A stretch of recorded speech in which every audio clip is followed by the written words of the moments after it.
এই মাঠে এসেছিলেন আল্লামা দেলাওয়ার হোসেন সাঈদী। তাকে যুদ্ধাপরাধ, মানবতা বিরোধী মিথ্যা নাটক মঞ্চস্থ করে নিরপরাধী এই ব্যক্তিকে অন্যায়ভাবে ফাঁসিতে ঝুলিয়ে তারা হত্যা করতে না পেরে জেলখানার ভেতরে রেখেই তারা চিকিৎসার নামে তাকে হত্যা করে ফেলেছে। এই বিচার বাংলাদেশের মানুষ একদিন করবেই করবে। এই জবাব বাংলাদেশের মানুষের কাছে একদিন দিতে হবে। আল্লাহ এই পরিস্থিতি থেকে আমাদেরকে নাজাত দিয়েছেন। আজকে মাস্টার মাইন্ড খোঁজা হচ্ছে। বড় অবাক হই আমরা। এই যে স্বৈরাচারদের সামনে ছাত্র জনতাকে আল্লাহ আবাবিল হিসাবে পাঠিয়ে দিয়ে গুলির সামনে আল্লাহ ছাত্র জনতার বিজয় দিয়েছেন, এখানে সম্পূর্ণ ক্রেডিট কার? যাতা খায়াও বুঝি আপনার হুশ এখনো ফিরল না। এখন মাস্টার মাইন্ড আর কে আন্দোলনের ক্রেডিট নিবে, এটা নিয়ে কামরা কামড়ি শুরু হয়েছে। এই সব তামাশা বন্ধ করুন, আল্লাহর শুকরিয়া আদায় করুন। আমি 2 বছর আগে এখানে সূরা নাসর থেকে তাফসীর করে গিয়েছিলাম। সেখানে আমি বলে গিয়েছিলাম, দেখি আপনাদের ব্রেইন একটু ঝালাই করে নিই। সেখানে বলেছিলাম বিজয় পেলে আসলে দেখেন কি কারবারটা হইল। আমি 2 বছর আগে বিজয় পেলে কি করতে হবে সে আলোচনা করে গেলাম, আর এবার বিজয়ের পরে আসলাম। তো সেই সূরায় আলোচনা করে গিয়েছিলাম, বিজয় পাওয়ার পরে মুসলমানরা প্রথমে লাফালাফি করবে না আল্লাহর শুকরিয়া করবে। মনে নাই আপনাদের? 1 নাম্বার শিক্ষা কি ছিল? শুকরিয়া করবে কার? ক্রেডিট আর মাস্টার মাইন্ড দিয়ে লাফালাফি করেছেন। 1.5 যুগ তো রাস্তায় দাঁড়াতে পারেন নাই, স্বৈরাচাররা পিটায়া রাস্তা থেকে নামায়া দিয়েছিল। ছাত্র জনতাকে যখন আল্লাহ তাদের সিনার ভেতরে সাহস ঢেলে দিয়েছেন, আর তাদেরকে আল্লাহ যখন এই জাতির সামনে, স্বৈরাচারদের মুখের সামনে যখন আবাবিল হিসাবে প্রেরণ করেছেন, তখন তারা কুল কিনার পায় নাই। 5 তারিখ সকালেও জানতো না তাদের এই পরিণতি হবে, কিন্তু আল্লাহ তাআলা তাদের অন্তরের মধ্যে এমন ভয় ঢুকিয়ে দিয়েছেন যে শেষ পর্যন্ত তারা তাদের স্বৈরাচারী আচরণ বন্ধ করে তাদের মামু বাড়িতে পালিয়ে যেতে বাধ্য হয়েছে। আপনি ক্রেডিট খুঁজতে যাইয়েন না, প্রশংসা করেন কার? আসেন একটু দিল প্রাণ উজাড় করে আল্লাহর শুকরিয়া জানাই, পড়ি আলহামদুলিল্লাহ। সম্মানিত উপস্থিতি, রাত গভীর হয়ে যাচ্ছে, আমি জানি দূর দূরান্ত থেকে অনেকে এসেছেন। এই সকল দিকগুলো বিবেচনায় রেখে আমি অপ্রাসঙ্গিক কোনো কথা না বলে শুরু করছি। আমরা শেষ পর্যন্ত ধৈর্য ধারণ করে প্রত্যেকটি কথা যেন হেদায়েতের নিয়তে শুনতে পারি, আল্লাহ আমাদেরকে তৌফিক দান করেন। প্রিয় রংপুরবাসী, আল্লাহ তাআলা আমাদেরকে এই পৃথিবীতে পাঠিয়েছেন শুধুমাত্র তার আনুগত্যের জন্য, তার বন্দগির জন্য, তার গোলামি করার জন্য। আর আল্লাহর আনুগত্যের পথে, আল্লাহর বন্দেগির পথে একজন দুশ্মন হিসাবে কাজ করে, আর সে প্রতিনিয়ত দিবানিশি 24 ঘন্টা আমাদেরকে আল্লাহর পথ থেকে বিচ্যুত করে জাহান্নামের পথে পরিচালিত করতে চায়। বলেন তো দেখি তার নাম কি? মাশাআল্লাহ, সবাই বলেন তার নাম কি? শয়তান। এই শয়তান আমাদের বন্ধু না দুশ্মন? শয়তান হলো আমাদের প্রকাশ্য দুশ্মন। এই শয়তানের বয়স আমাদের চাইতে কম না বেশি? শয়তানের বুদ্ধি আমাদের চাইতে কম না বেশি? বয়সেও বেশি, আমাদের চেয়ে বুদ্ধিতেও চেয়ে বেশি। আর তাকে আল্লাহ অলৌকিক কিছু ক্ষমতা দিয়েছেন। এই শয়তানকে আল্লাহ তাআলা অলৌকিক কিছু ক্ষমতা দিয়েছেন। শয়তানকে আল্লাহ এমন পাওয়ার দিয়েছেন, যেমন বুখারী এবং মুসলিম শরীফের হাদিস, আল্লাহর নবী বলেছেন, ফা ইন্নাশ শাইতানা ইয়াজরি মিন আহাদিকুম মাজরাদ দাম। আল্লাহর নবী বলেছেন, শয়তান মানুষের রগের ভেতরে ঢুকে শিরা উপশিরায় বিচরণ করতে পারে। একেবারে শিরা উপশিরায় বিচরণ করে শয়তান মানুষকে আল্লাহর পথ থেকে বিচ্যুত করতে পারে, এমন ক্ষমতা শয়তানের ভেতরে আছে। শুধু তাই নয়, এই শয়তান যে কোনো সময় যে কারো সুরত ধারণ করতে পারে, যে কোনো সময় সে যে কারো আকৃতি ধারণ করে আপনার সামনে এসে আপনাকে ধোঁকা দিতে পারে। শয়তান এই দুনিয়ার সকল মানুষের আকৃতি ধারণ করতে পারলেও একজনের আকৃতি ধারণ করতে পারে না, আর যার আকৃতি সে ধারণ করতে পারে না তিনি হলেন আমাদের নবী মুহাম্মাদুর রাসূলুল্লাহ। আমরা বলি সাল্লাল্লাহু আলাইহি ওয়াসাল্লাম। এই জন্য আল্লাহর নবী বলেছেন, মান রাআনি ফিল মানামি ফাকাদ রাআনি, যে ব্যক্তি আমাকে স্বপ্নে দেখলো সে যেন অবশ্যই আমাকে দেখলো। আল্লাহু আকবার। কারণ হলো ফা ইন্নাশ শাইতানা লা ইয়াতামাসসালু ফি সূরাতি, শয়তান সকলের সূরত ধারণ করতে পারলেও আল্লাহর নবী বলেছেন শয়তান কশিন কালেও আমার সূরত ধারণ করতে পারবে না। এজন্য নবীজি বলেছেন যে স্বপ্নে আমাকে দেখলো সে যেন আমাকেই দেখলো, আর যে ব্যক্তি স্বপ্নেও নবীকে একবার দেখলো তার জন্য জাহান্নামকে হারাম করে দিয়েছেন কে? ও রব, আমরা তোমার কাছে ফরিয়াদ করছি মরণের আগে তোমার হাবিবকে স্বপ্ন যুগে দিদার নসিব করে দিও, বলেন আমিন।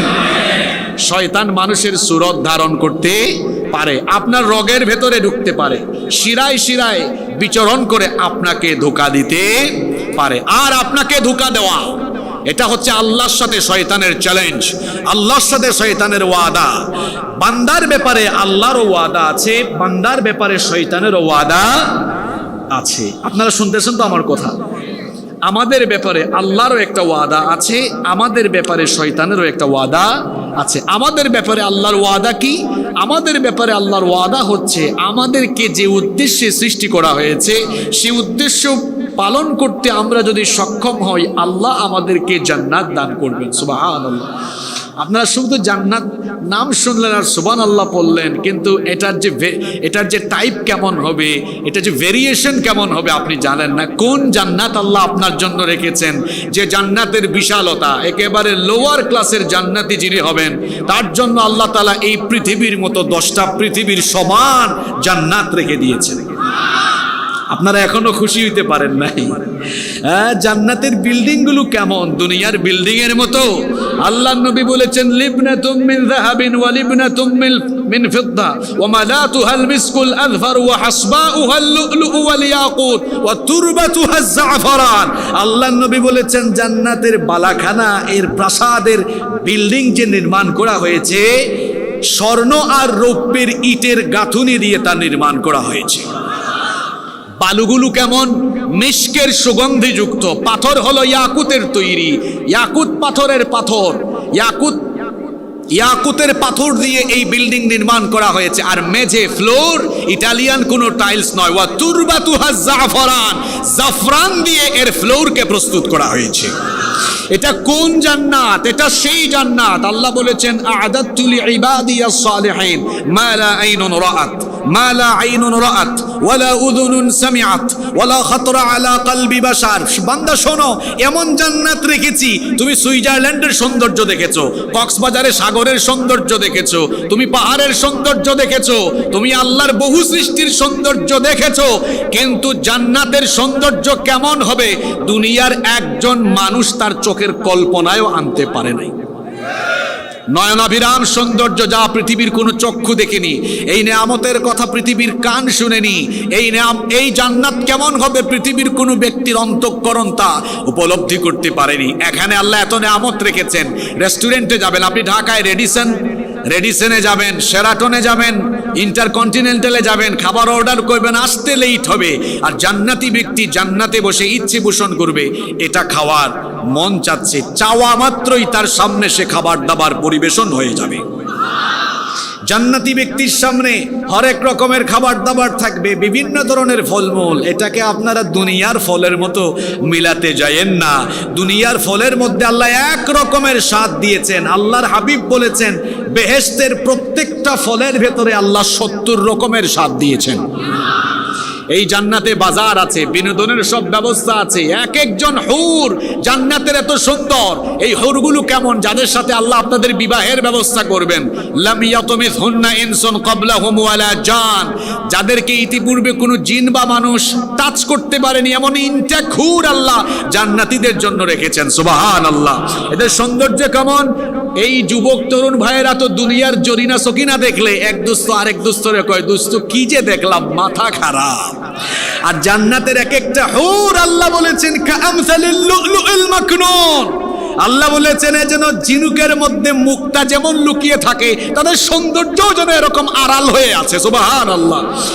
আল্লাহ নবী বলেছেন যদি কোনো একজন হুরকে আল্লাহ দুনিয়ার আসমানে এসে উকি দেওয়ার আদেশ দিতেন, তাহলে একজন হুরের সৌন্দর্যে দুনিয়ার পূর্ব থেকে পশ্চিম দিগন্ত আলোকিত হয়ে যেত।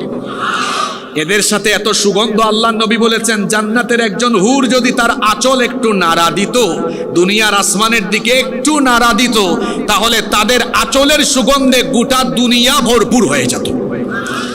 সেই জান্নাত, সেই জান্নাত আল্লাহ আমাদের জন্য রেখেছেন। ভাই মাইক যদি মুখের ভিতর ঢুকাই দাও তাহলে কেমনে হবে?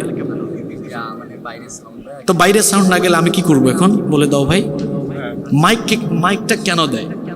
যে কথা ছড়িয়ে দেওয়ার জন্য। আমি কি মাইক গিলে ফেলবো? আপনারা বলেন এই ছেলেটা করে কি? তার সেটআপমেন্ট সে হয়তো বুঝে নেয় না, আমার দিকে ঢুকাই দিচ্ছে।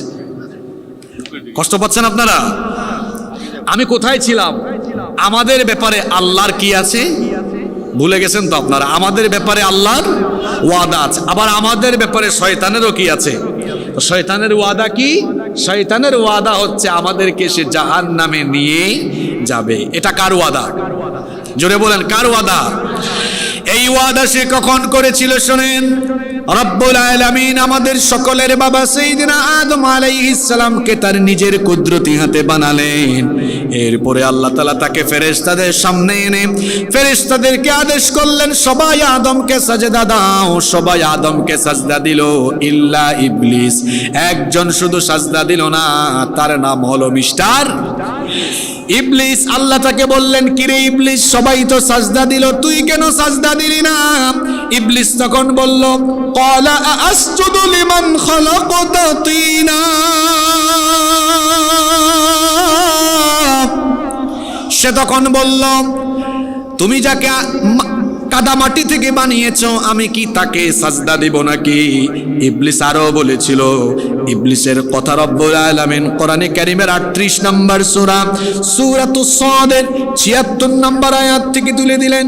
ইবলিস তখন বলল ক্বালা আনা খায়রুম মিনহু খালাকতানি মিন নারিন ওয়া খালাকতাহু মিন তিন। সে বলেছিল তুমি আমাকে আগুন থেকে সৃষ্টি করেছো আর আদমকে তুমি কাদামাটি থেকে বানিয়েছো। আনা খায়রুম মিন, আমি তার চাইতে উত্তম, সুতরাং কেন আমি তাকে সাজদা দিব? আল্লাহ তখন ইবলিসকে বললেন ক্বালা ফাখরুজ মিনহা ফাইন্নাকা রাজিম। আল্লাহ তাআলা তখন বললেন তুই আমার আদেশ অমান্য করে অহংকারী আচরণ করলে এক্ষুনি তুই এই জান্নাত থেকে বের হয়ে যা। আল্লাহ ইবলিসকে যখন জান্নাত থেকে বের করে দিচ্ছিলেন তখন তাকে আরো বললেন ওয়া ইন্না আলাইকা লানাতি ইলা ইয়াউমিদ্দিন, বিচার দিবস পর্যন্ত তোর উপরে আমার লানত। ইবলিসকে যখন আল্লাহ জান্নাত থেকে বের করে দিলেন, ইবলিস তখন রবকে বলল ক্বালা রাব্বি ফাআনযিরনি ইলা ইয়াউমি ইউবাসুন, আমাকে ডে অফ রিজারেকশন পুনরুত্থান দিবস পর্যন্ত হায়াত দাও, সুযোগ দাও, অবকাশ দাও। আল্লাহ তাআলা তখন বললেন ক্বালা ফাইন্নাকা মিনাল মুনযারিন ইলা ইয়াউমিল ওয়াক্তিল মা'লুম। আল্লাহ বললেন ঠিক আছে যা, তোর দাবি আমি পূরণ করলাম, তোকে আমি কিয়ামত পর্যন্ত সুযোগ দিয়ে দিলাম। ইবলিস এই সুযোগ পেয়ে তখন সে বলল ক্বালা ফাবিইজ্জাতিকা লাউগওয়িয়ান্নাহুম আজমাইন, তোমার ইজ্জতের কসম, যে আদমের কারণে আমাকে জান্নাত থেকে বের করে দিয়েছো, আদম এবং তার বংশধরদের সকলকে পথভ্রষ্ট করা এটা আমার প্রধান কাজ, এটা আমি তোমাকে চ্যালেঞ্জ করলাম।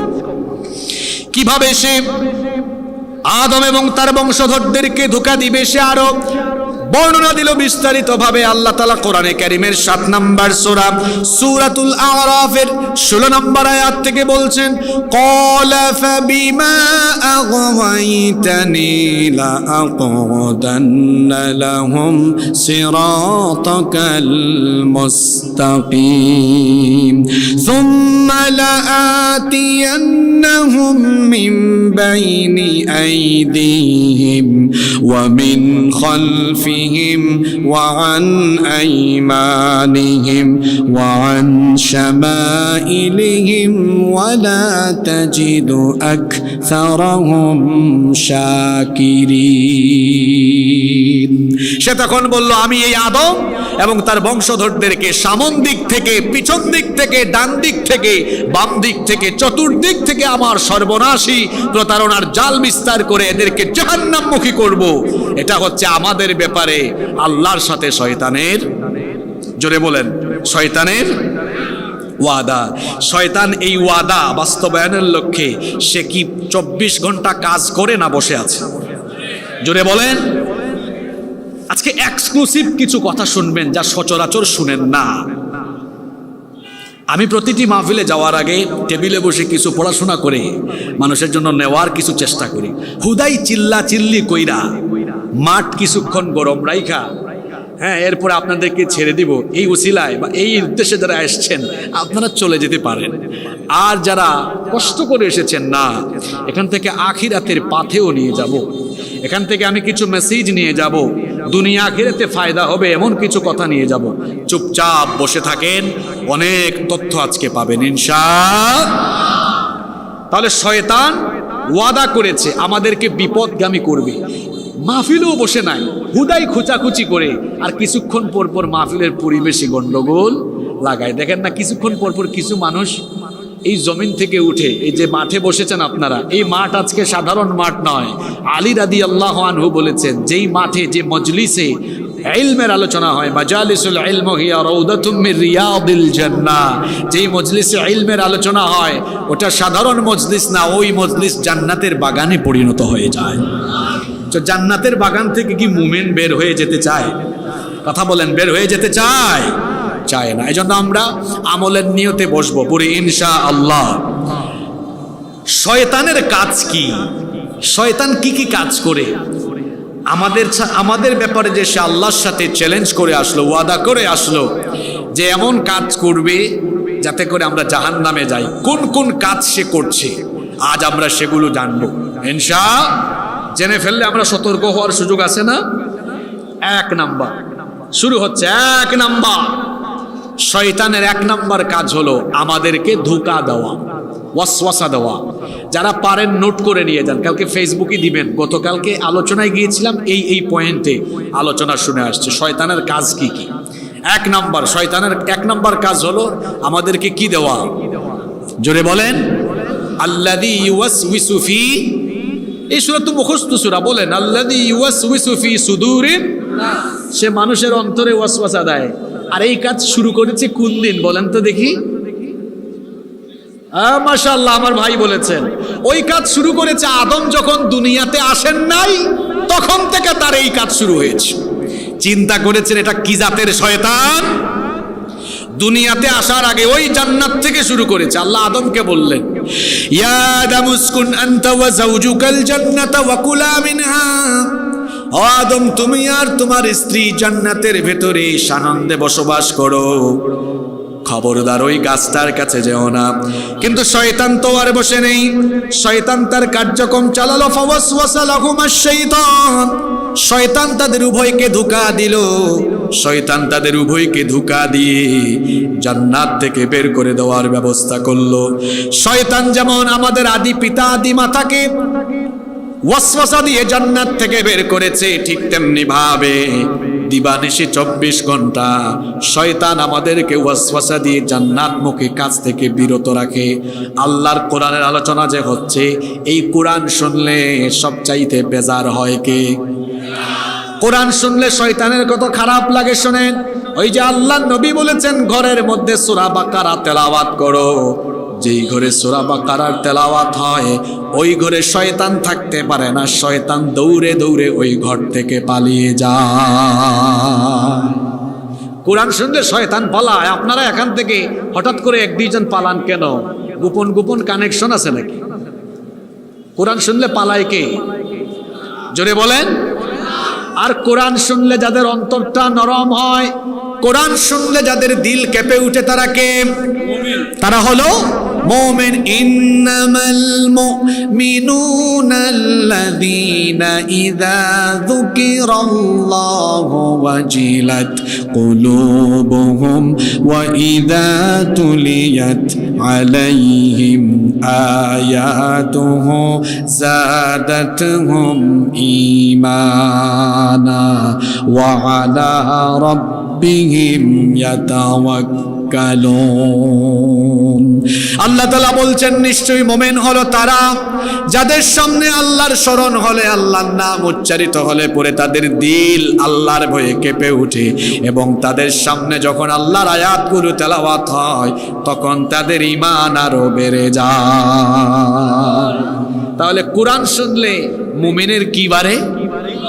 জোরে বলেন। ঈমান বাড়ে আর শয়তানের জ্বালা বাড়ে।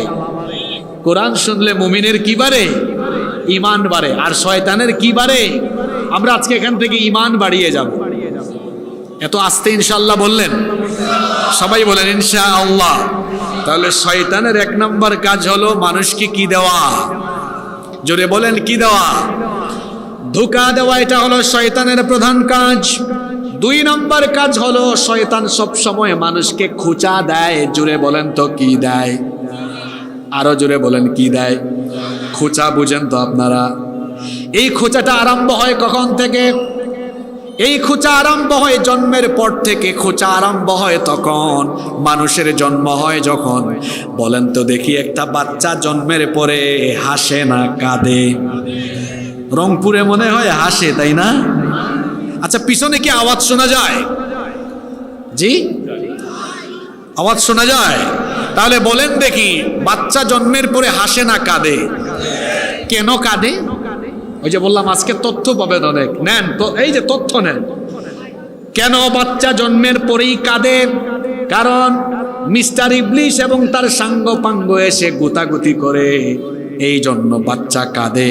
এটা কোথায় আছে শোনেন, এই হাদিসটা বুখারী শরীফে আছে। হাদিসের বর্ণনাকারী সাহাবী হচ্ছেন সাইয়্যিদুল মুহাদ্দিসিন, সবচাইতে বেশি হাদিস বর্ণনাকারী সাহাবী আবু হুরায়রা রাদিয়াল্লাহু আনহু। তিনি বলেছেন, আল্লাহর নবী বলেছেন, আমি নবীজিকে বলতে শুনেছি, মা মিন বানি আদম মাউলুদুন ইল্লা ইয়ামাসসুহু শাইতানু হিনা ইউলাদ। এমন কোন বনি আদম নাই, এমন কোন আদমের সন্তান নাই যার জন্মের পরে শয়তান এসে তাকে খোঁচা মারে না। অর্থাৎ আদমের সন্তানের জন্ম হলে শয়তান এসে কি মারে? আস্তে বলবেন না, জোরে বলেন কি মারে? যখন খোঁচা মারে তখন কি হয়? আল্লাহ নবী বলেছেন, ফায়াস্তাহিল্লু সানিখাম মিন মাসসিশ শাইতানি গায়রা মারইয়াম ওয়া বানাহা। শুধুমাত্র দুইজন ছাড়া, মারিয়াম এবং মারিয়ামের সন্তান ঈসা ইবনে মারিয়াম, ঈসা রূহুল্লাহ, এই দুইজন ছাড়া বাকি সকলেই জন্মের সময় কেঁদেছিলেন, জন্মের সময় কান্না করেছিলেন। কারণ শয়তান যখন এসে খোঁচা মারে তখন শিশু কান্না করে। প্রশ্ন হতে পারে, হুজুর মারিয়াম কেন কাঁদলেন না, আর মারিয়ামের ছেলে ঈসা কেন কাঁদলেন না? তার জবাব আল্লাহ কোরআনে কারিমে দিয়েছেন। কোরআনে কারিমে আল্লাহ তাআলা এর জবাব দিয়েছেন সূরা আলে ইমরানের 36 নম্বর আয়াত। আল্লাহ তাআলা বলছেন, কারণ হলো ওয়া ইন্নী উঈযুহা বিকা ওয়া যুররিয়াতাহা মিনাশ শাইতানির রাজীম। আল্লাহ বলছেন, কারণ আমি নিজে মারিয়ামকে আর তার সন্তানকে শয়তান থেকে পানাহ দিয়েছি। আল্লাহু আকবার। ডোনাল্ড ট্রাম্প কিংবা বাইডেনও শয়তান থেকে পানা দিতে পারবে না। দুনিয়াতে এমন কোনো যন্ত্র বা এমন কোনো অস্ত্র আবিষ্কার হয়নি যেটা দিয়ে শয়তানকে মোকাবেলা করা যায়। শয়তানকে মোকাবেলার অস্ত্র হলো আল্লাহ শিখিয়েছেন, শয়তান থেকে যদি পানা চাও তাহলে আমার কাছে চাও। আউযু বিল্লাহি মিনাশ শাইতানির রাজিম। একটা দিলাম তথ্য, বাচ্চা কেন কাঁদে, এখন নেন একটা আমল। আজকে মাহফিলে মা বোনরা আছেন না, সবার জন্য আমল। একটা তথ্যের সাথে আবার একটা আমল নেন। যুবকদেরকে আমলটা শিখাই দেই। এখন যুবকদের চরিত্র ধ্বংসের প্রধান উপাদান হলো জরিনা সকিনার সাথে কানেকশন কি দিয়ে? কথা বলেন না কেন? আজকে পরকীয়া বাড়ছে কিসের কারণে? এই এলাকায় নাই, আছে? আজকে যুবকরা পর্নোগ্রাফিতে আসক্ত। তারা মোবাইল হাতে নিলেই পর্ন সাইটে ঢুকে যায়, ব্লু ফিল্মে আসক্ত। তারা এখন ইউটিউবে ঢুকে বিভিন্ন বাজে ভিডিও দেখতে চায়। আমার ভাইয়েরা, আমার মহিলা প্যান্ডেলে বসা বোনেরা, একটা আমল শিখে যান। যখনই শয়তান মাথার মধ্যে এসে ওয়াসওয়াসা বা আপনার এসে গুতাগুতি মারবে, ব্রেইনে খুঁচা মারবে, ওইদিক যাস না কেন, ওইদিক যাস না কেন, ওই সাইডে যা, এই ভিডিও দেখ, সঙ্গে সঙ্গে মোবাইলটা রেখে পড়বেন আউযু বিল্লাহি মিনাশ শাইতানির রাজিম। চ্যালেঞ্জ করলাম, চ্যালেঞ্জ করে গেলাম এখান থেকে। আউযু বিল্লাহ পরে দেখেন, এটার পাওয়ার দেখেন। শয়তান পালিয়ে যাবে, খারাপ কাজ করতে মনও চাইবে না। এই আমলটা করবেন, আমলটা করবেন তো দেখবেন, এটা পড়ে দেখবেন, আল্লাহ তাআলা হেফাজত করবেন ইনশাআল্লাহ। এই আমলের সাথে একটা দলিল দিলে ভালো হবে না? আমার একটা হাদিস মনে পড়ে গেল। আল্লাহর নবী একবার দেখলেন দুইজন লোক ঝগড়া করছে। ঝগড়া জাতির এক পর্যায়ে তারা রাগে অগ্নিশর্মা হয়ে একজন আর একজনকে গালিগালাজ করছে। অশ্লীল ভাষায় মানুষকে গালিগালাজ করা এটা মুনাফিকের স্বভাব। আল্লাহর নবী বলেছেন, মুনাফিকের যত স্বভাব আছে তার মধ্যে একটা স্বভাব হলো ওয়া ইযা খাসামা ফাজারা। যখন সে মানুষের সাথে ঝগড়া করে তখন সে গালিগালাজ করে। এমন গালি দেওয়ার না মানুষ আমার সমাজে নাই। জোরে বলেন আছে না নাই? আল্লাহর নবী তখন বললেন, আমি এমন একটা কালিমা জানি, এমন একটা দোয়া জানি, যদি তারা এই দোয়াটা পড়ে নেয় তাদের রাগ এবং গালিগালাজের এই মন মানসিকতা যিনি দূর করে দিবেন তিনি কি? আল্লাহর নবী বললেন সেটা হলো ইস্তিআযা। আউযু বিল্লাহি মিনাশ শাইতানির রাজিম। এটা পড়বেন, শয়তান থেকে পানা দিবেন কি? তাহলে শয়তানের 2 নম্বর কাজ মানুষকে কি দেওয়া? খোঁচা দেওয়া। কি দেওয়া? কিভাবে খোঁচা দেয় দেখেন, কিভাবে খোঁচা দেয় কিভাবে খোঁচা দেয় দেখেন। মোবাইল ফোন হাতে নিয়েছেন, চাইলে ইউটিউবে গিয়ে ভালো জিনিস দেখতে পারেন, কিন্তু শয়তান এসে ব্রেইনে খোঁচা মারে। এ তো কোরআনের তেলাওয়াত শোনো কেন, এত ইসলামী সঙ্গীতে যে গজল শোনা কেন, একটু গান তো শুনতে পারো। ব্রেইনের মধ্যে খোঁচা মারে। রাস্তাঘাটে আপনি আপনাকে খোঁচা মারে, দেখোস না তোর পাশ দিয়ে এত সুন্দরী ললনা, সুন্দরী জরিনা যায়, সকিনা যায়, তার দিকে কেন তাকাস না? শয়তান বলে তাকা। আর আল্লাহ বললেন, কুল্লিল মুমিনিনা ইয়াগুদ্দু মিন আবসারিহিম। নবী মুমিনদেরকে বলেন তারা যেন চক্ষুকে পরনারী থেকে নিচের দিকে নামায় রাখে। আল্লাহু আকবার। তাহলে শয়তানের কাজ হলো মানুষকে কি দেওয়া? খোঁচা দেওয়া। 2 নম্বর বললাম খোঁচা দেওয়া। 3 নম্বর কাজ হলো শয়তানের কাজ হলো মানুষকে সাজদা থেকে দূরে রাখা। বলেন তো দেখি 3 নম্বর কি বললাম? কি থেকে দূরে রাখা? শয়তান আল্লাহর আদেশ অমান্য করে আল্লাহকে কি দেয় নাই? জোরে বলেন, কি দেয় নাই? আরো জোরে বলেন। শয়তান যখন কাউকে এই সাজদা দেওয়া থেকে, নামাজ থেকে ফেরাতে পারে, শয়তান এত খুশি হয়, এত আনন্দিত হয়, খিলখিলি এসে হাসে। আর যখন শয়তানকে কোনো ব্যক্তি পরাজিত করে সাজদা দেয়, আল্লাহর নবী বলেছেন ইউতাজালাশ শাইতানু ইয়াবকি। শয়তান এক পাশে গিয়ে ইয়াবকি, কান্নাকাটি করে আর বলে ইয়া ওয়াইলি, দুর্ভাগ্য আমার। উমির ইবনু আদম বিসসুজুদ। আদম সন্তানকে সাজদার আদেশ দেওয়া হলো। ফাসাজাদা ফালাহুল জান্নাহ, অতঃপর সে সাজদা দিয়ে তার জন্য জান্নাত হাসিল করে ফেলল। ওয়া উমিরতু বিসসুজুদ, আমাকেও তো সাজদার আদেশ দেওয়া হয়েছিল, ফাআবাইতু ফালিন্নার, কিন্তু আমি সেই আদেশকে অমান্য করেছিলাম, এই জন্য আমার জন্য জাহান্নামের আগুন অবধারিত হয়ে গিয়েছে। কোন ব্যক্তি যখন আজান হলে সাজদা না দিয়ে ঘরে বসে থাকে কিংবা ঘুমিয়ে থাকে অথবা কাজ করে, শয়তান তখন হাসে, আনন্দ করে। আর কোন ব্যক্তি যখন সাজদা দেয়, শয়তানের তখন আনন্দ লাগে না কষ্ট লাগে? আরো জোরে বলেন, আনন্দ লাগে না কষ্ট লাগে? এখন আপনারা নামাজের টাইমে শয়তানকে হাসাবেন না শয়তানকে কাঁদাবেন? এই যে আপনাকে বলছি, টেক ইউর ডিসিশন, সিদ্ধান্ত এখানে নেন। আজান হলে শয়তানকে আপনি হাসাবেন না কাঁদাবেন? এত আস্তে বললেন গো। শয়তানকে কি করবেন? শয়তান আল্লাহকে সাজদা দেয় নাই কয়টা? কথা বলছেন না কেন? কয়টা দেয় নাই? কয়টা দেয় নাই? একটা সাজদা দেয় নাই। আল্লাহ তাকে কোথার থেকে বের করে দিয়েছেন? জোরে বলেন। ও বাবা গো, আপনি যে ডেইলি এতগুলা সাজদা বাদ দেন, আল্লাহ ঠেকা পড়ছে আপনার মতো ঈমান আলী আর ফজর আলীকে আল্লাহ ডেকে ডেকে জান্নাতে ঢুকাবে। কথা বুঝেন নাই আপনি? আমার দেশে অনেক মানুষের নাম আছে ঈমান আলী, কিন্তু ঈমান নাম ফজর আলী, কিন্তু ঘুম থেকে উঠে 12টায়। ফজর আলী আপনাদের এলাকায় আছে? ফজর আলী তার ফজরের কোনো ঠিক ঠিকানা, ঘুমায়। মুয়াজ্জিন সাহেব বলে আসসালাতু খায়রুম মিনান নাওম, আর হাদিসে এসেছে, আগে অনুবাদটা করি, ঘুমের চাইতে নামাজ উত্তম। আর হাদিসে এসেছে শয়তান বলে আলাইকাল লাইলু তাওইল ফারকুন, রাত লম্বা বেটা, ঘুমা, রাত লম্বা তুই। আর মুয়াজ্জিন বলে ঘুম থেকে উঠ, নামাজে আয়। যদি ঘুমিয়ে থাকে গোলামি করলো কার? ফজর যে কাজা করলেন জোহরের আগেই তো জানাজা হওয়ার সম্ভাবনা নাই। কেমন করে ঘুমাও তুমি, কেমন করে ঘুমাও তুমি, ফজর করে কাজা, এমন তো হতে পারে জোহরে জানাজা। কি হতে পারে না বুঝি?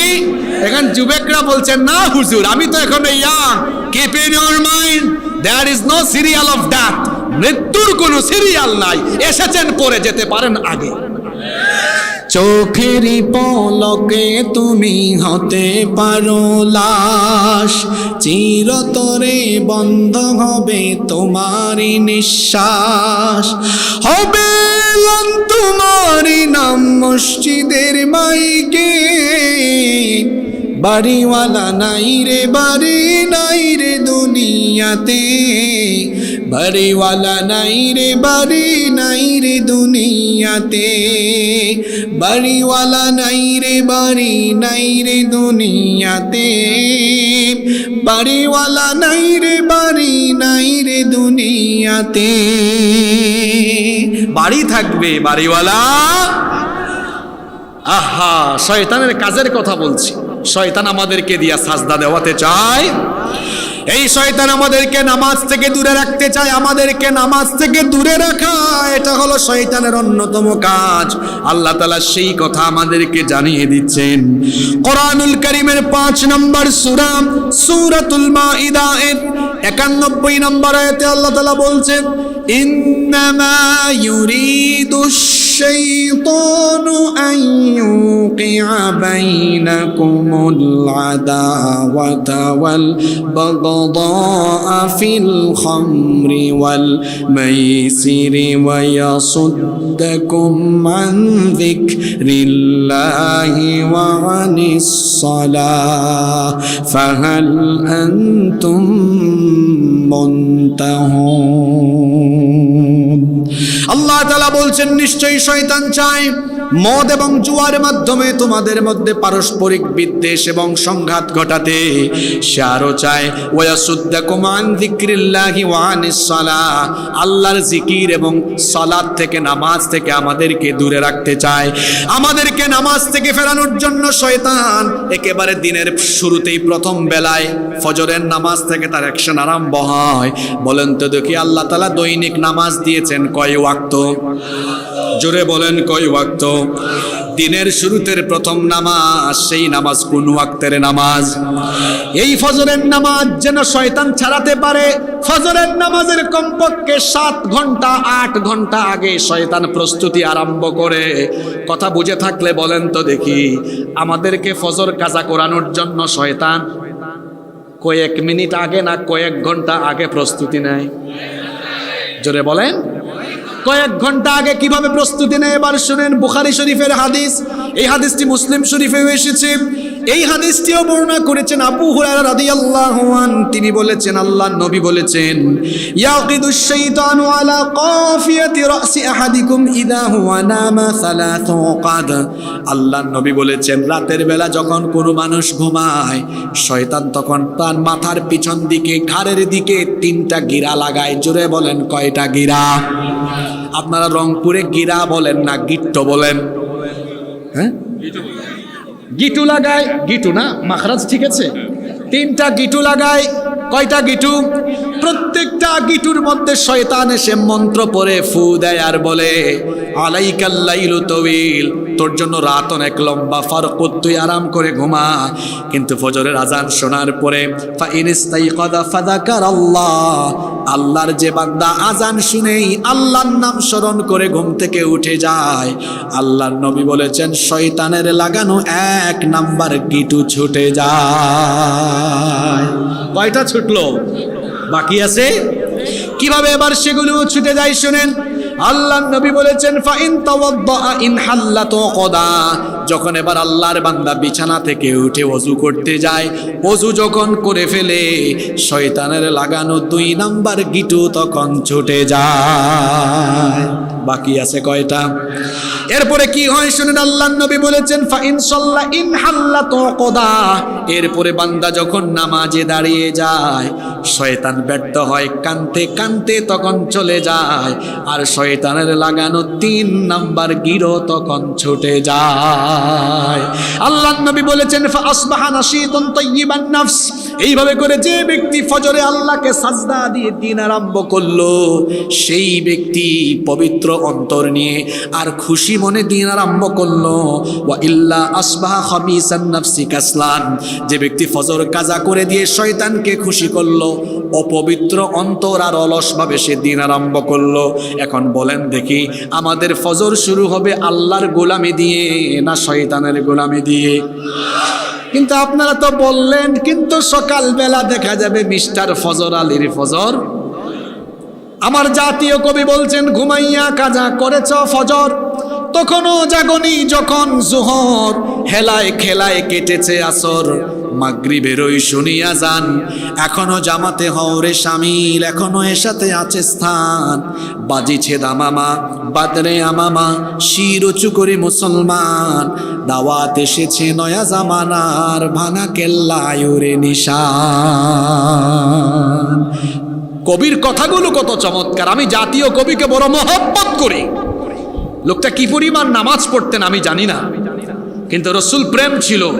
নামাজ ঠিকঠাক মতো পড়তো কিনা আমি জানি না, কিন্তু মারা যাওয়ার পরে কবরটা মসজিদের কাছে যেন হয়, আকুতি জানিয়ে গিয়েছে। আহা, কি সুন্দর লেখনী। মসজিদেরই পাশে আমায় কবর দিও ভাই, যেন গোরে থেকেও মুয়াজ্জিনের আযান শুনতে পাই। মসজিদেরই পাশে আমায় কবর দিও ভাই, আমার গোরে পাশে দিয়ে ভাই নামাজিরা যাবে, পবিত্র সেই পায়ের ধ্বনি এ বান্দা শুনতে পাবে, গোরো আযাব থেকে গুনাহগার পাইবে রেহাই। মসজিদেরই পাশে আমায় কবর দিও ভাই। আল্লাহু আকবার। তিনি আমার রসুলকে নিয়ে এত চমৎকার চমৎকার নাত লিখেছেন, পৃথিবীর কোনো কবি এত চমৎকার লেখা লিখতে পারেন। আল্লাহু আকবার। আল্লাহ জাতীয় কবিকে এই উসিলা তুমি মাফ করে দাও। এত সুন্দর লেখনী, আমার নবীকে নিয়েও লিখেছেন, সব কিছু নিয়ে লিখেছেন। এই যে রমজানের ঈদ নিয়েও লিখেছেন, যদি এখন শয়তানরা এটাতে মিউজিক ঢুকায় দিয়েছে, অথচ লিখেছেন আমার জাতীয় কবি। কত সুন্দর লিখেছে না? হ্যাঁ, রমজানের ওই রোজার শেষে এলো খুশির ঈদ, হ্যাঁ আছে না? এটাও আমার জাতীয় কবির লেখা, কিন্তু শয়তানরা এখানেও মিউজিক ঢুকিয়ে দিয়েছে। মিউজিক, বাদ্যযন্ত্র, এগুলো শয়তানি কাজ, ঠিক কিনা? এটাও কার কাজ? শয়তানি কাজ। আমরা মিউজিক ছেড়ে দিব, পারবো তো ইনশাল্লাহ? তাহলে শয়তানের 3 নম্বর কাজের কথা বললাম। শয়তান মানুষকে নামাজ থেকে দূরে, আপনারা কি নামাজ থেকে দূরে থাকবেন? আজকে থেকে নামাজ আদায়ের ওয়াদা কি আমরা আল্লাহর সাথে করতে পারি? কারা কারা রাজি আছেন হাত তুলেন তো। মাশাআল্লাহ, মাশাআল্লাহ, হাত নামান, আল্লাহ সবাইকে কবুল করেন। আপনাদের কষ্ট হচ্ছে? সামনের পয়েন্ট আরো বড় চমৎকার। শয়তানের 4 নম্বর কাজ শুনেন। শয়তান যে এত খারাপের খারাপ, মনে করেন আপনারা ধোঁকা দিল, কিন্তু আপনাকে নামাজ থেকে দূরে রাখতে পারলো না, এরপরেও সে হাল ছাড়ে না আপনাকে নামাজের জামাত থেকে ফিরায় রাখা। এটাও শয়তানের কাজ। এটা কার কাজ? আপনারা বলেন তো দেখি, একা একা নামাজ আদায়ের চাইতে জামাতে নামাজ আদায়ে কত গুণ সওয়াব বেশি? কত গুণ বেশি? 27 গুণ বেশি সওয়াব। কাউকে যদি ধোঁকা দিয়ে শয়তান নামাজে আটকাইতে না পারে, তাও হাল ছাড়ে না, তো দেখি একটু জামাত ছাড়া করতে পারি কিনা। অনেকেই ইসলামী আন্দোলন করে, কিন্তু জামাতে নামাজ, এটা মাসের শেষে বৈঠকে বোঝা যায়। জামাতে নামাজ ছাড়ে শয়তান ধোঁকা দেয়। আমার একটা গল্প মনে পড়লো, এটা কোনো হাদিস না, কিন্তু শিক্ষা আছে। গল্পটা কি বলবো? আমি আলোচনার শুরুতে আজকে বলেছিলাম, শয়তান নবী ছাড়া আর যে কারো সুরত ধারণ করতে পারে না। একবার ফজরের নামাজের সময়, ঘটনাটা কি শুনতেছেন আপনারা? বৃষ্টি, হালকা হালকা গুড়ি গুড়ি বৃষ্টি হচ্ছে। এক লোক ফজরের আজানে ঘুমে থেকে উঠে যাচ্ছে। ইবলিস বলল, বাবা ঘুমা, আলাইকাল লাইলু তাওয়িল ফারকুদ, রাত লম্বা আছে, ঘুমা, একটু পরে উঠবি, ঘুমা। আল্লাহর বান্দা উঠে গেলেন ঘুম থেকে, জড়তা অলসতা কেটে গেল, শয়তান বেজার হয়ে গেল। শয়তান এখানে 1 নম্বর কাজে ব্যর্থ। ওযু করতে যাচ্ছেন, শয়তান ব্যর্থ। ওযু থেকে এসেছে, নামাজে দাঁড়াবে, শয়তান তখন মনের মধ্যে ওয়াসওয়াসা ঢুকালো, বৃষ্টি হচ্ছে, প্রতিদিনই জামাতে যাও, আজকে বাদ দাও, ঘরের ভিতর পড়ে ঘুমিয়ে যাও। কিন্তু আল্লাহর বান্দার মনে শয়তান যে ওয়াসওয়াসা ঢুকিয়েছে, আল্লাহর বান্দা সেই ওয়াসওয়াসাকে ছুঁড়ে ফেলে দিয়েছেন। যখনই তিনি জামাতে যাওয়ার জন্য প্রস্তুতি নিলেন, এমন সময় শয়তান মানুষের সুরত ধারণ করে দরজায় নক। দরজা খুলেছেন, জিজ্ঞেস করেন আপনি কে? বুজুর্গ ব্যক্তি বললেন, আপনি কি? মানুষের সুরত ধারণকারী শয়তান বলছে, আমি আপনার শুভাকাঙ্ক্ষী। তো কি চাই? আজকে বৃষ্টি হয়েছে, আপনি জামাতে নামাজ আদায়কারী মানুষ, প্রতিদিন আপনি জামাতে যান, এই বৃষ্টির মধ্যে আপনি যাবেন, হেঁটে হেঁটে গেলে আপনার কষ্ট হবে, আপনি আমার কাঁধের উপরে উঠেন, আমি আপনাকে মসজিদে নিয়ে যাই। আপনাদের হয়তো শুনে মনে মনে ধারণা করছেন, শয়তান এত ভালো হইল কেমন, কাঁধের উপর তুলে নিয়ে যাচ্ছে। শয়তান এই কারণেই কাঁধের উপর তুলতে চাচ্ছে। হাদিসে এসেছে, আল্লাহর কোনো বান্দা যখন মসজিদের উদ্দেশ্যে রওনা দেয়, তখন সে আল্লাহর মেহমান হয়ে যায়। সে যখন মসজিদের উদ্দেশ্যে হাঁটে, প্রতিটি পদক্ষেপে কদমে কদমে ফেরেশতা আমলনামায় সওয়াব লিখে। তো এই যে পদক্ষেপে সওয়াব আমলনামায় লেখা হবে, শয়তানের ভালো লাগবে না খারাপ লাগবে? শয়তান ওয়াসওয়াসা দিয়ে দেখেছে, এই লোকটারে জামাত থেকে ফেরানো যাবে না। কয় ভাই জামাতই পর, কিন্তু যাওয়ার টাইমে যে হেঁটে হেঁটে সওয়াব কামাবি, এইটা কমুট, কান্দের উপর উঠ, অন্তত এই সওয়াবটা কমুক। ইন্না লিল্লাহি ওয়া ইন্না ইলাইহি রাজিউন। এটা কোনো হাদিস না, আমি আগেও বলেছি। আমাদের উস্তাদরা বিভিন্ন সময় এই ঘটনাগুলো আমাদেরকে বলতেন, অনুপ্রাণিত করতেন, যাতে করে জামাতের ব্যাপারে আমরা সতর্ক হয়ে যায়। কারণ আল্লাহর নবী বলেছেন, যারা আজান হওয়ার পরে ঘরে নামাজ আদায় করে, ইচ্ছা করে আমার ওই ঘরে যদি নারী আর শিশু না থাকতো, মনটা চায় আগুন লাগাইয়া পুড়াইয়া দেই। আল্লাহু আকবার। একজন অন্ধ সাহাবী বলেছেন, আমি চোখে দেখি না, সব সময় মানুষ পাই না, আমাকে কি নামাজে জামাত থেকে রুখসত দেওয়া যায়? আল্লাহর নবী বললেন, তুমি কি আজান শোনো? হ্যাঁ, আজান শুনলে আজানের জবাব দিবা, আর জামাতে এসে নামাজ আদায় করবে। একজন অন্ধকেও জামাত থেকে ছুটি দেওয়া হয় নাই। আল্লাহু আকবার। তাহলে শয়তানের কাজ আমাদেরকে জামাতে নামাজ আদায় থেকে দূরে রাখা। আজকে আমাদের মসজিদগুলো হাহাকার করে, মাহফিলে মানুষ দিন দিন বাড়ছে, আর মসজিদে দিন দিন মানুষ শুধু স্লোগান বাড়ছে, আমল কমছে। বেজার হলেন নাকি আমার কথা? স্লোগান বাড়ছে, আমল কমছে। নিজের আমল আখলাককে ডেভেলপ করতে হবে, আমল আখলাককে ডেভেলপ করতে হবে। স্লোগান দিয়ে জান্নাতে যাওয়া যাবে না। আল্লাহর নবীকে জিজ্ঞেস করা হয়েছে, মা আকসারু মা ইউদখিলুন নাসাল জান্নাহ, কোন আমল মানুষকে জান্নাতে নিয়ে যাবে? আল্লাহর নবী বললেন, তাকওয়াল্লাহ, এক নাম্বার আল্লাহর ভয়, দুই নাম্বার হুসনুল খুলুক, উত্তম চরিত্র। আর আল্লাহর ভয় মানুষকে জান্নাতবাসী করে দিবে। সুবহানাল্লাহ। যেন চরিত্র সুন্দর হয় নামাজ দিয়ে। চরিত্র সুন্দর হয় কি দিয়ে? জোরে বলেন, চরিত্র সুন্দর হয় কি দিয়ে? শয়তানের অ্যাকশন কিন্তু শেষ না। যদি কোনো মানুষ জামাতেও নামাজে দাঁড়ায়, তাও শয়তান নামাজের ভিতরে আসে। বলবেন হুজুর এইটা আবার কেমন কথা? হ্যাঁ আছে তো। কিভাবে শয়তান নামাজের ভিতরেও চলে আসে শোনেন। মুসলিম শরীফের 2203 নম্বর হাদিস, আল্লাহর নবী বলেছেন, এই হাদিসের বর্ণনাকারী সাহাবী উসমান ইবনে আবিল আস রাদিয়াল্লাহু আনহু, তিনি বলছেন, একবার আমি আল্লাহর নবীর কাছে গেলাম, গিয়ে আমি আল্লাহর নবীকে বললাম, ইয়া রাসূলুল্লাহ, আমরা বলি সাল্লাল্লাহু আলাইহি ওয়াসাল্লাম, ইন্নাশ শাইতানা ক্বাদ হালা বাইনি ওয়া বাইনা সালাতি ওয়া কিরাআতি ইয়ালবিসহা আলাই, শয়তান আমার আর আমার নামাজের মধ্যে এবং কিরাতের মধ্যে অন্তরায় সৃষ্টি করে। ওগো আল্লাহর নবী, নামাজে দাঁড়ালে মনোযোগ অন্যদিকে চলে যায়। দেখবেন মাঝে মাঝে নামাজে দাঁড়ালে মনোযোগ অন্যদিকে যায় কি যায় না? এই কাজটা কার? আরো জোরে বলেন, কার? নামাজে আপনার মনোযোগ নামাজ থেকে বের করে অন্যদিকে নিয়ে যাওয়া, এইটা কার কাজ? এক বাজারের মসজিদ, এশার নামাজ হচ্ছে। কোন ওয়াক্তের নামাজ? এশার ওয়াক্তের নামাজ হচ্ছে। ইমাম সাহেব সালাম ফিরিয়ে বললেন, সম্মানিত মুসল্লিবৃন্দ, আজকে নামাজ 4 রাকাত পড়লাম না 3 রাকাত পড়লাম বুঝতেছি না, কেউ কিছু বলবেন? এক মুসল্লি দাঁড়িয়ে বলল, হুজুর আমি শতভাগ কনফার্ম, আজকে আপনার নামাজ 3 রাকাত হয়েছে। ইমাম সাহেব বললেন, আপনি শতভাগ কনফার্ম কিভাবে হলেন যে নামাজ 3 রাকাত হয়েছে? মুসল্লি বললেন, আমি এই বাজারের ব্যবসায়ী, বাজারে আমার 4টা দোকান আছে। এশার নামাজে আমি আসলে প্রত্যেক রাকাতে একটা একটা করে দোকানের হিসাব কমপ্লিট করি। আপনার কাজ আপনি করেন, আমার কাজ আমি করি। হুজুর আমি তো প্রত্যেক দিন 4টা দোকানের হিসাব করতে পারি, আমার কোনো অসুবিধা হয় না। আজকে 3টা হিসাব শেষ করলাম, আরো একটা করতে পারলাম না, সালাম ফিরাই ফেললেন। আমার একটা দোকানের হিসাব বাকি, তার মানে আপনার নামাজও 1 রাকাত বাকি। ইন্না লিল্লাহি ওয়া ইন্না ইলাইহি। আপনারা হাসতেছেন, এরকম হয়। নামাজে দাঁড়িয়েছে, ব্যবসার হিসাব মাথায় এসেছে। মা বোনরা মনে করে, আহারে আজকে তরকারি থেকে পেঁয়াজ কম দিলাম নাকি, মশলা কি কম বললো নাকি, বিভিন্ন চিন্তা মাথায় ঢুকিয়ে দেয় কে? আল্লাহর নবী বলেছেন, নামাজের মধ্যে যখন বান্দার মনোযোগ নামাজ থেকে অন্যদিকে চলে যায়, আল্লাহর রহমতের দৃষ্টি ওই বান্দা থেকে তখন চলে যায়। আর কোনো ব্যক্তি যখন নামাজের মধ্যে মনোযোগ রাখে, আল্লাহ ততক্ষণ ওই বান্দার দিকে তার রহমতের দৃষ্টি রাখে। ওই ঘটনায় ছিলাম, মনে আছে, এক সাহাবী এসে বলছেন, আমার নামাজে মনোযোগ থাকে। একটা আমল, এই যে আরেকটা আমল শিখেন, মা বোনরাও শোনেন।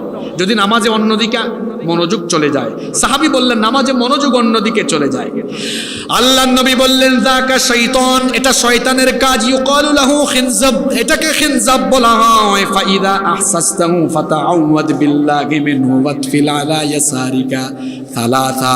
আল্লাহর নবী বললেন, নামাজে যদি তোমার মনোযোগ অন্যদিকে চলে যায়, সঙ্গে সঙ্গে তুমি বাম দিকে 3 বার থুতু নিক্ষেপ করবা। যদি বলেন কোন দিকে? কি নিক্ষেপ করবে? কয়বার? এই আমল শিখে আবার আগামীকাল থেকে মসজিদ থুতু দিয়া ভরাই ফেলিয়েন না, বাম দিকে হালকা করে 3 বার। বর্ণনাকারী সাহাবী উসমান বিন আবিল আস রাদিয়াল্লাহু আনহু বলছেন, আল্লাহর নবীর শিখিয়ে দেওয়া আমল আমি যেদিন থেকে করতে লাগলাম, এরপরে আর কোনোদিন শয়তান নামাজে আমার মনোযোগ নষ্ট করতে পারে না। আর নামাজে মনোযোগ নষ্ট হবে না, আরো একটা চমৎকার আমল শিখে যান। ইদা কুমতা ফি সালাতিকা ফাসাল্লি সালাতাম মুওয়াদ্দা, যখনই নামাজে দাঁড়াবেন মনে করবেন, when you stand for the salat, keep in your mind it's your final salat. যখনই নামাজে দাঁড়াবেন মাইন্ড সেট আপ করবেন, এটা আপনার জীবনের শেষ নামাজ। আমার কথা কি বুঝতেছেন আপনারা? কমিটিকে বলবো, আপনাদের মাহফিলটা বড় সুন্দর, বড়সড় মাহফিল, প্রধান বক্তাকে 9টায় উঠাই দিবে। বড়সড় মাহফিলে মানুষ দীর্ঘ সময় বসলে মনোযোগটা 50 মিনিটের বেশি আমরা ক্লাসে প্রফেসরদের ক্লাস করতাম। প্রফেসররা যারা ইলমের সাগর, কিন্তু দেখবেন ইউনিভার্সিটিতে ও কলেজেও একটা ক্লাস কয় মিনিট, 40, 45 বা 50 মিনিট। কেন চেঞ্জ করে দেয়? কারণ এর বেশি সময় মনোযোগ থাকে না। কথাগুলো হয়ে যাচ্ছে দামি দামি, কালকে যখন ইউটিউবে শুনবে বলবে আরে কথাগুলো তো ভালোই ছিল, কিন্তু তখন আমার ব্রেইন ঠিক মতো কাজ করে নাই। একটু মানুষের মনোযোগ যেন থাকে, এটা করবেন ইনশাআল্লাহ। বলেন আমার আব্দুল হালিম ভাই বড় আলেম ওলামা, প্রিয় মানুষ, কষ্ট করেন। ওনার সাথে আরো যত ভাইয়েরা যুব সমাজের, এটা ইউনিয়ন ভিত্তিক একটা পরিষদ, আল্লাহ যেন এই যুব সমাজের সব ভাইদের গুনাহ মাফ করে দেন, বলেন আমিন। আমি আর এই মহিলার বিষয়টা মাত্র আসতেছে আর আপনি এই সময় দিলেন। আমি তো মহিলাদেরকে এমনি এমনি ছেড়ে দিব না, এত মা বোন এসেছেন, আমি কি তাদেরকে মাহরুম করব? এই মহিলারা কারা? এরা আমাদের মা, এরা আমাদের বোন, এরা আমাদের স্ত্রী। ইসলামে মহিলাদের অবদান কম না বেশি? কত বেশি শুনেন। সর্বপ্রথম ইসলাম কবুল করেছেন আপনারা না উনারা? আসতে বললেন আপনারা। সর্বপ্রথম ইসলাম কবুল করেছেন কে?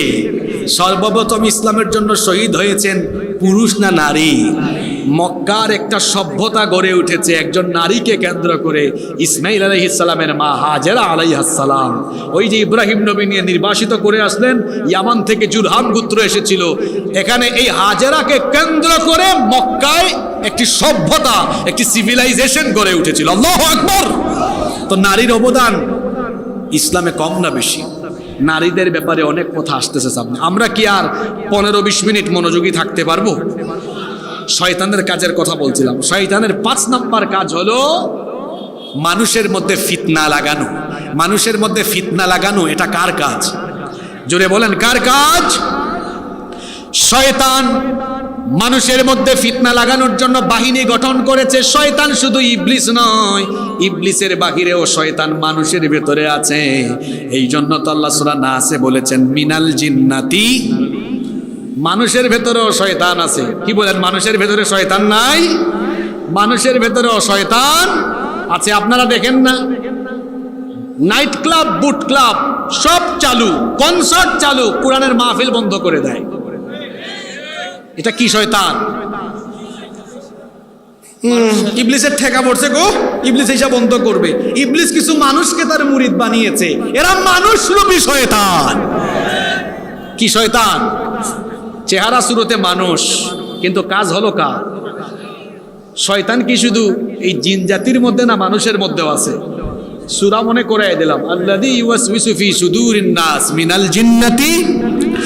বলছিলাম শয়তানের কাজ হলো মানুষের মধ্যে ফিতনা লাগানো। সে বাহিনী তৈরি করেছে, তার দলবল সাজিয়েছে। আল্লাহর নবী বলেছেন ইন্না ইবলিসা ইয়াদাউ আরশাহু আলাল মা। আল্লাহর নবী বলেছেন ইবলিস পানির উপরে তার সিংহাসন স্থাপন করেছে। সুম্মা ইয়াবাসু সারায়াহু, এরপরে সে তার বাহিনী প্রেরণ করে। ফাআদনাহুম মিনহু মানসিলাতান আযামুহুম ফিতনা। এরপরে ফিতনার উদ্দেশ্যে যখন তার বাহিনী প্রেরণ করে, তার বাহিনীর দ্বয় যখন তার সামনে তার মজলিসে হাজির হয়, জিজ্ঞেস করে কে কি করেছো?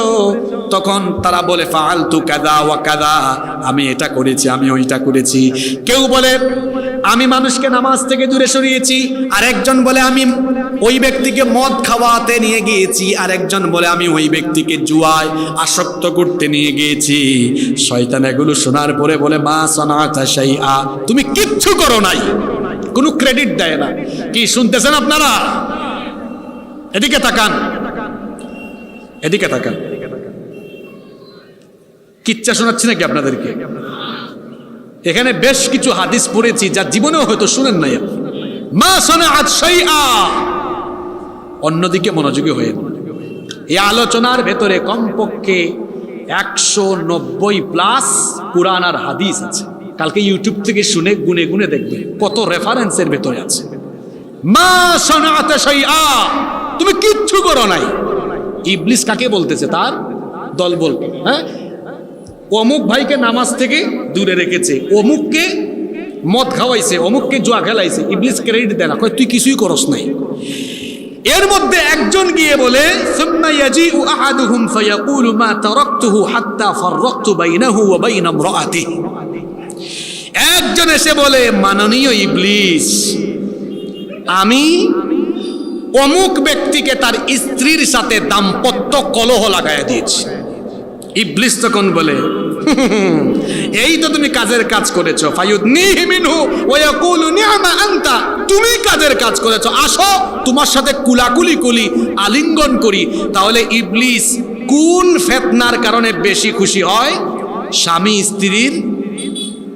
স্বামী স্ত্রীর কলহ রংপুরে নাই তো? জোরে বলেন।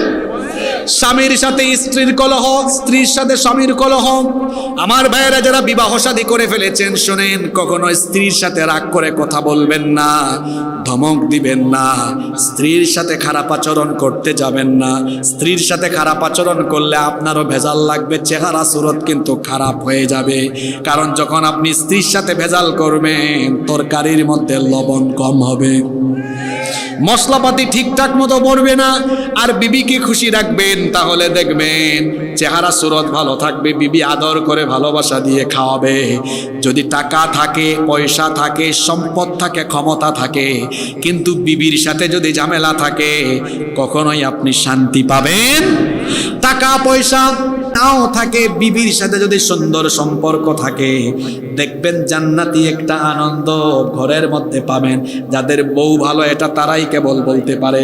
স্বামী স্ত্রীর ভালোবাসা যেই ঘরে আছে, সেই ঘরে কার রহমত আছে। আমাদের মা আম্মা জান আয়েশা রাদিয়াল্লাহু আনহা বলেছেন, আমাদের ঘরে দামি কোনো ফার্নিচার ছিল না, দামি কোনো আসবাবপত্র ছিল না, সব সময় আমরা খাবার দাবারও ঠিকঠাক মতো পেতাম না। কিন্তু আল্লাহর নবী এমন ইনসাফপূর্ণ আচরণ সকল বিবিদের সাথে করেছেন, আমাদের ঘরটা স্বামী স্ত্রীর ভালোবাসা দিয়ে পরিপূর্ণ ছিল। সুবহানাল্লাহ পড়তে ইচ্ছে করে না? একটু মনে করে দেখেন তো, কোন দিন নিজের বউকে একটু মুখে তুলে খাওয়াইছেন? নবাবজাদা নসরুল্লাহ একা একা খায়া ফেলে। আল্লাহর নবীর কাছ থেকে এগুলো শিখেন। আল্লাহর নবী তার নিজের বিবিকে মুখে তুলে খাইয়ে দিয়েছেন। আপনারা 2টা গ্লাসে পানি পান করেন। আমাদের মা আয়েশা রাদিয়াল্লাহু আনহা বলেছেন, আমি গ্লাসের মধ্যে যেই জায়গায় ঠোঁট লাগিয়ে পানি পান করতাম, আমার নবীও ওই গ্লাসের ঠিক ওই জায়গায় ঠোঁট লাগিয়ে পানি পান করতেন। এত রোমান্স আপনার মধ্যে তো নাই। বউয়ের সাথে কথাও কয় না ঠিক মতো, মেজাজ খিটখিটে, আর বাজারে যাওয়ার পরে বলে, আপু খুব সুন্দর লাগতেছে আপনাকে। তোরে আপুর সাথে এত মিষ্টি ভাষায় কথা বলতে কে বলেছে? বউয়ের সাথে কথা বলতে হবে সুন্দর, ঠিক কি না? তারপরে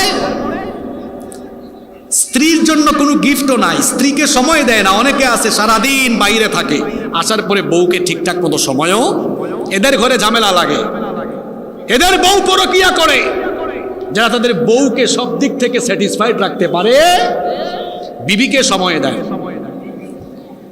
আম্মা জান আয়েশা রাদিয়াল্লাহু আনহা বলছেন, আমি যখন কোনো মাংস বা হাড্ডির টুকরা চাবাতাম, আল্লাহর নবী মাঝে মাঝে সেটা আমার হাত থেকে কেড়ে নিতেন। তারপরে মাংস বা হাড্ডির টুকরা যেখানে আমি ঠোঁট লাগিয়ে খেতাম, আল্লাহর নবীও ঠিক ওই জায়গায় ঠোঁট লাগিয়ে খাওয়া আরম্ভ করতেন। শুনেন, স্ত্রীর সাথে স্বামীর রোমান্স কেমন হয়। আল্লাহর নবী যেদিন দুনিয়া থেকে চলে যাচ্ছেন, আম্মা জান আয়েশা রাদিয়াল্লাহু আনহা বলছেন, আমি পৃথিবীর শ্রেষ্ঠ নারী, কারণ আমার কোলে মাথা রেখে আমার নবী দুনিয়া থেকে বিদায় নিয়েছেন। আল্লাহু আকবার। আল্লাহর নবী যখন দুনিয়া থেকে বিদায় নেবেন, নবীজি বলছেন, ও আয়েশা, আমি মেসওয়াক করতে চাই, একটা মেসওয়াকের ব্যবস্থা করো। আম্মা জান আয়েশা রাদিয়াল্লাহু আনহা একটা মেসওয়াকের ব্যবস্থা করলেন। আমার নবীর জীবনের শেষ আমল হলো মেসওয়াক। জোরে বলেন, শেষ আমলটা কি? আমাদের অনেকের মুখের মধ্যে দুর্গন্ধ, পান খায়, বিড়ি খায়, দুর্গন্ধ নিয়ে চলাফেরা করে। বিবির কাছে গেলে বিবিও কাছে ঘেঁষতে দেয় না, বিবি তো বলতেও পারে না, কিন্তু দেখতেছে তার হাজবেন্ডের মুখে দুর্গন্ধ বেশি, কাছেও যেতে দেয় না। এরকম বিড়ি সিগারেটের দুর্গন্ধ নিয়ে বউয়ের কাছে যায়, এমন হাজবেন্ড আছে না নাই? আপনি নিজে চান আপনার বউ ফিটফাট থাকুক, গো বাবা গো।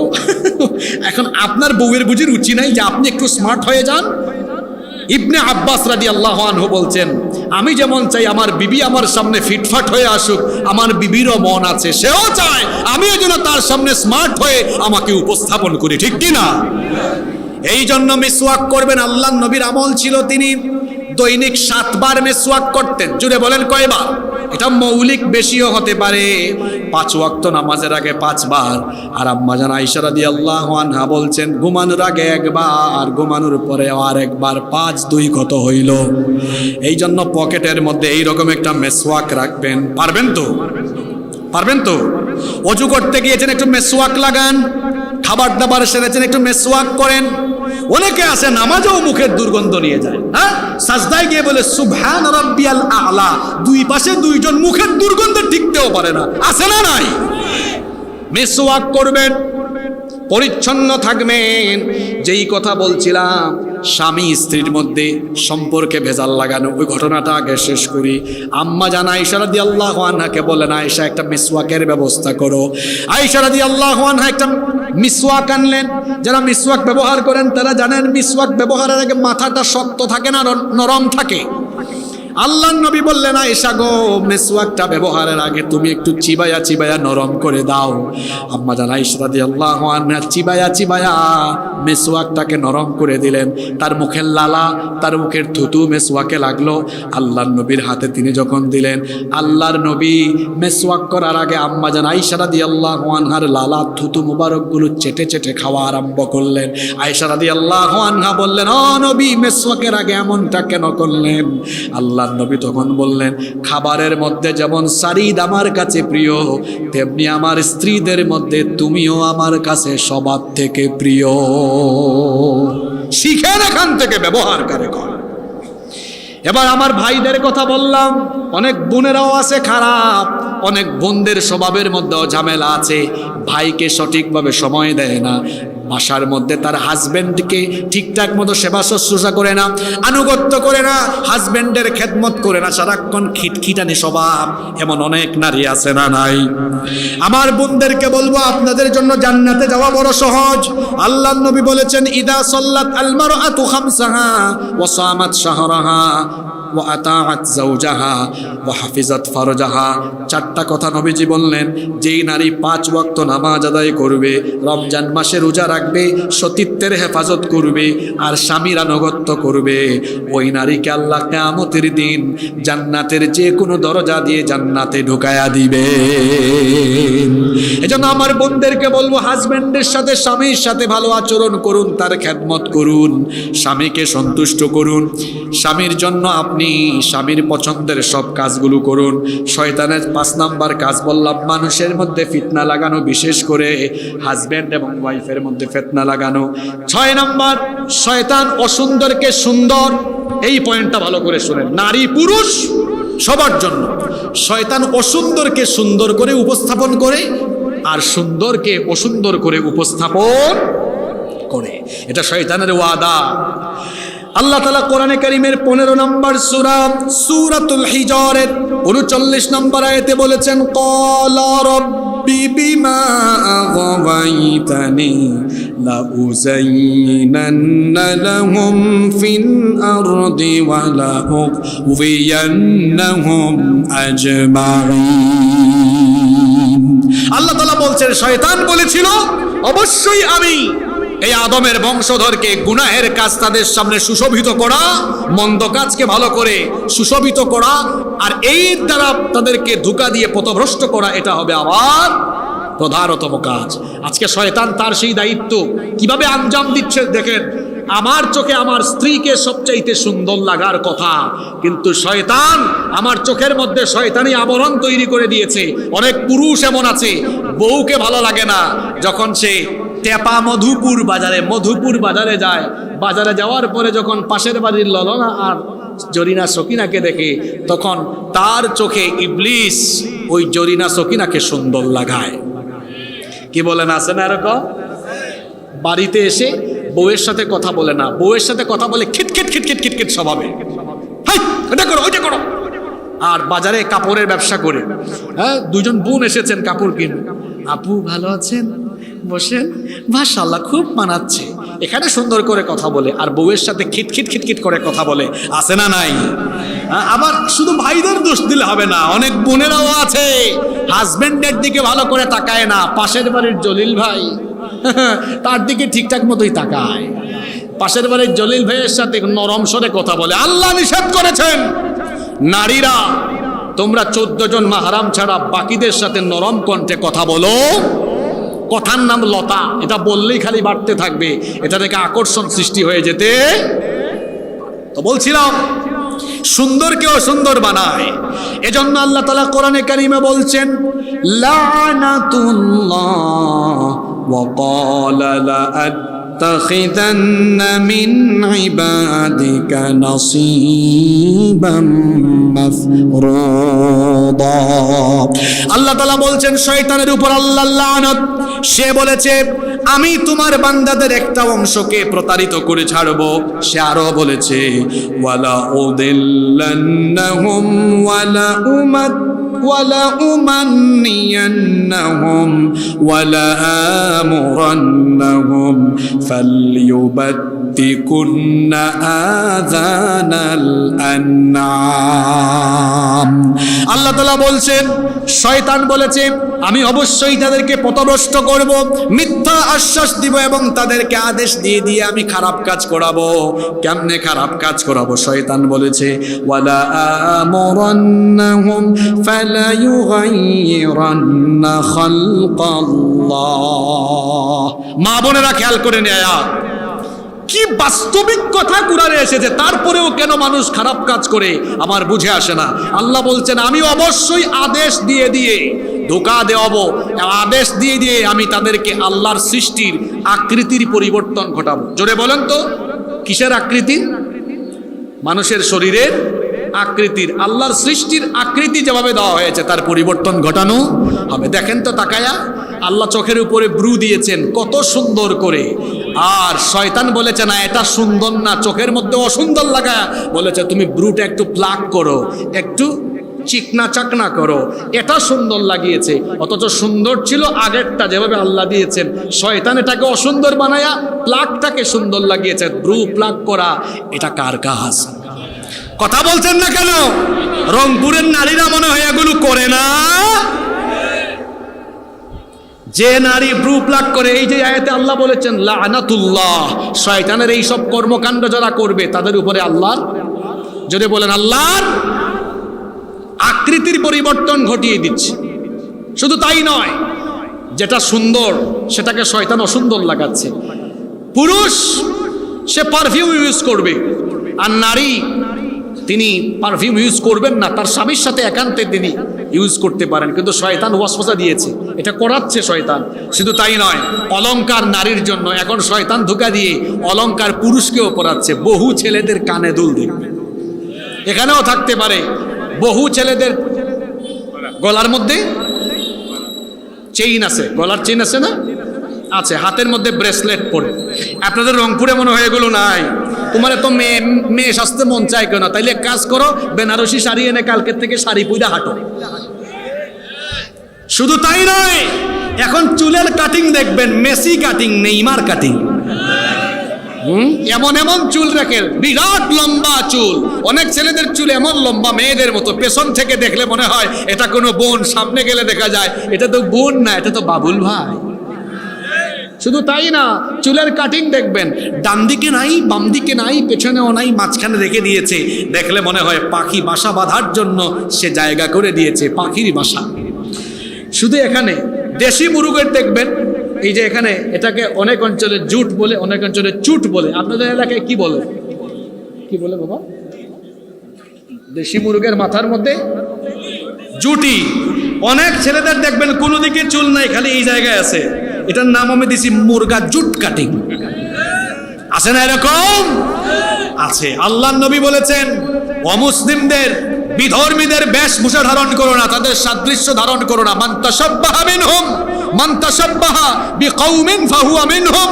যে ব্যক্তি কোনো জাতির অনুসরণ করবে, বিধর্মীর অনুসরণ করবে, বিধর্মীর অন্তর্ভুক্ত হয়ে বিধর্মীর সাথে তার হাসর হবে। এজন্য খবরদার যুবক ভাইয়েরা, শয়তানি কাজে নিজেকে নিমজ্জিত করা যাবে। 7 নাম্বার শয়তানের কাজ হলো মুসলমানদের মধ্যে অনৈক্য তৈরি করা। কষ্ট হচ্ছে আপনাদের? 5-7 মিনিট থাকা যাবে না ইনশাআল্লাহ? শয়তানের কাজ হলো মানুষকে ঐক্যবদ্ধ না রেখে অনৈক্যের মধ্যে ডুবিয়ে রাখা। আল্লাহর নবী বলেছেন, মুসলিম শরীফের হাদিস, ইন্নাশ শাইতান ক্বাদ আইসা, নিশ্চয়ই শয়তান হতাশ হয়ে গিয়েছে, আইয়া আবুদাহুল মুসাল্লুনা ফি জাজিরাতিল আরব, জাজিরাতুল আরবে শয়তান মানুষকে আল্লাহর গোলামি করাতে পারবে না, এজন্য শয়তান হতাশ হয়ে গিয়েছে। ওয়ালাকিন ফিত তাহরিশি বাইনাহুম, কিন্তু শয়তান এখনো আশা ছাড়ে নাই একটা কাজে, সেটা হলো তোমাদেরকে অনৈক্য সৃষ্টি করে দলে দলে বিভক্ত করার ব্যাপারে শয়তান এখনো আশা ছাড়ে নাই। আমার বাংলাদেশে আলেম উলামার মধ্যে, ইসলামপন্থী মুসলমানদের মধ্যে দলাদলি কম না বেশি?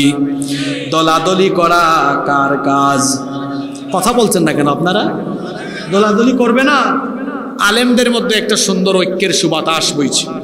আলেমরা সিদ্ধান্ত নিয়েছেন, কৌমি, আলিয়া, হেফাজত, জামাত, চরমুনাই, খেলাফত, জমিয়ত, যত ইসলামী দল, যত ঘরানার আলেম ওলামা আছেন, আমরা আমাদের মাঝখানের অনৈক্যের দেয়ালকে ভেঙে চুরে টুকরা টুকরা করে দিয়ে আমরা সবাই এক টেবিলে বসে যাব, যাতে করে এই বাংলাদেশে ইসলামী ইমারত প্রতিষ্ঠা করা যায়। আপনারা আলেমদেরকে এক দেখতে চান কি চান না?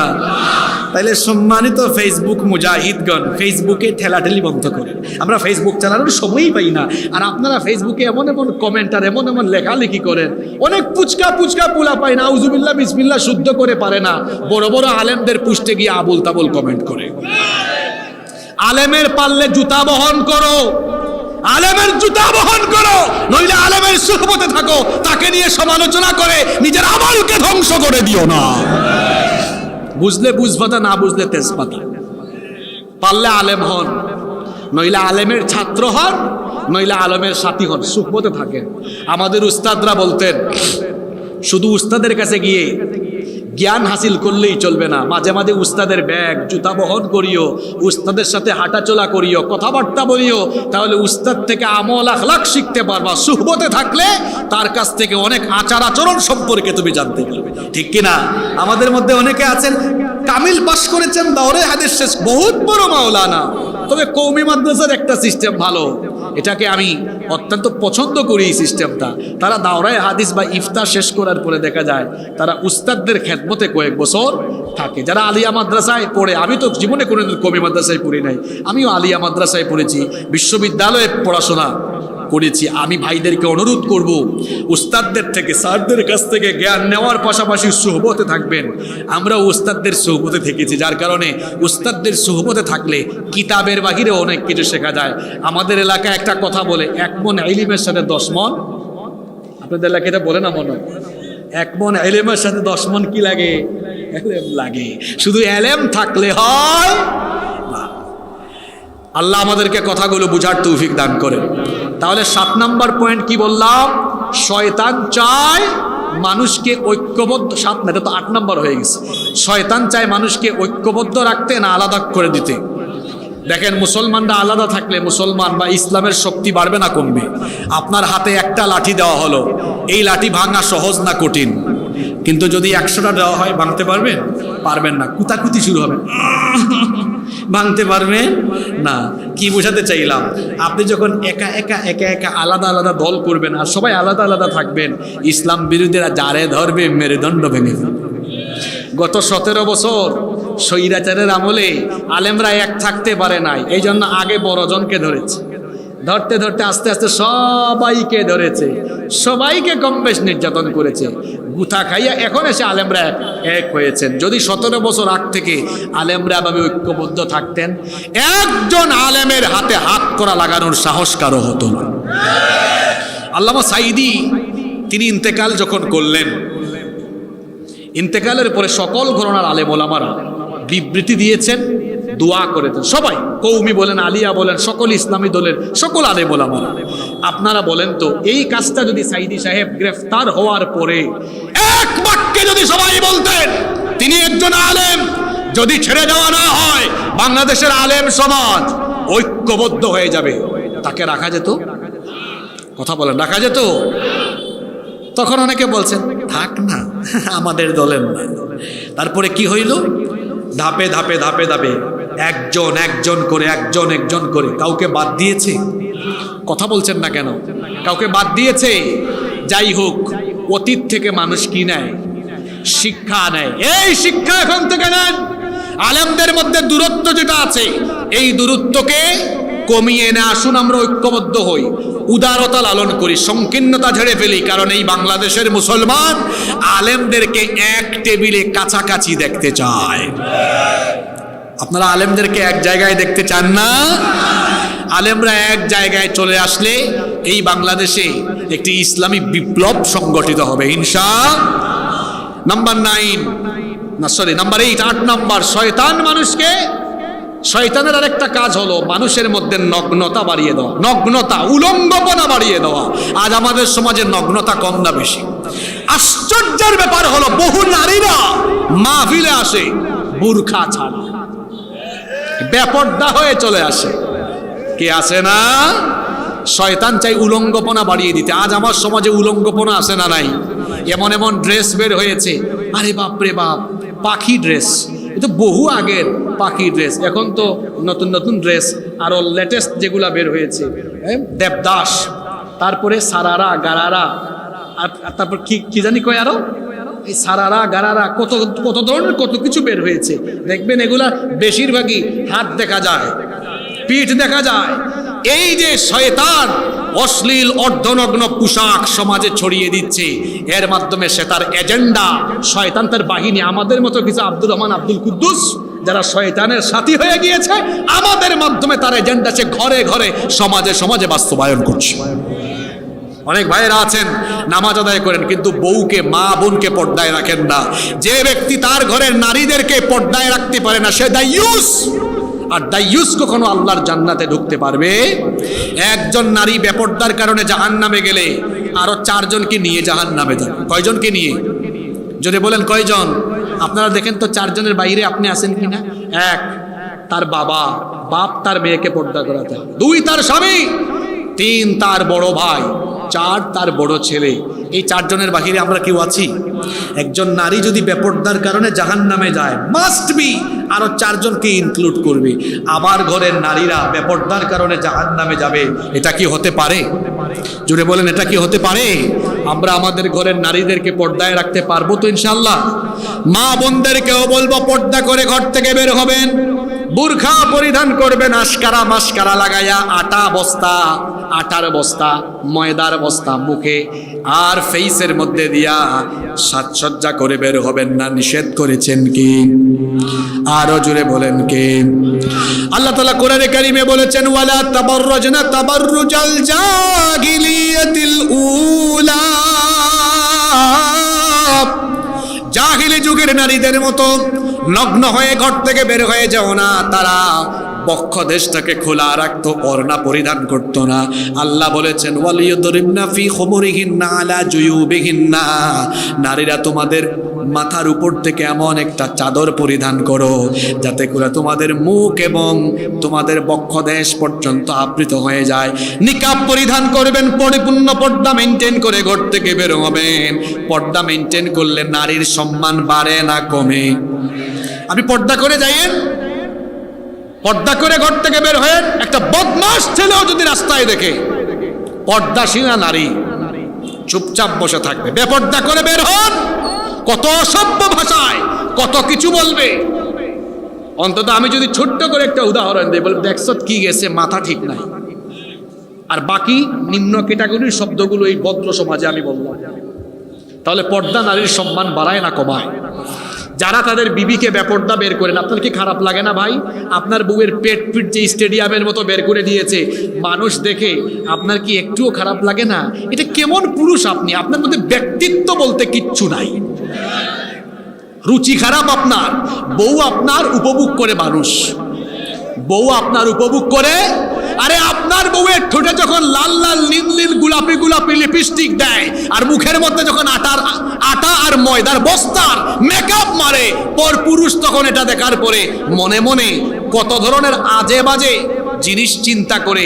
আপনি এটা দেখার পরেও খারাপ লাগে না। আপনি পুরুষ নামের কলঙ্ক, পুরুষ নামের কলঙ্ক। এটা পুরুষ না, এর ভিতরে কোনো পুরুষত্ব। চিন্তা করেছেন আপনার বউ, এটা আপনার, এটা আপনার, তার সৌন্দর্য আপনি উপভোগ করেন, তাকে আপনি ভালোবাসেন। কিন্তু আপনার বউয়ের সৌন্দর্য যে আরেকজন উপভোগ করছে, খারাপ লাগে না আপনার? যদি খারাপ না লাগে, আপনি পুরুষ কিনা আমার সন্দেহ আছে।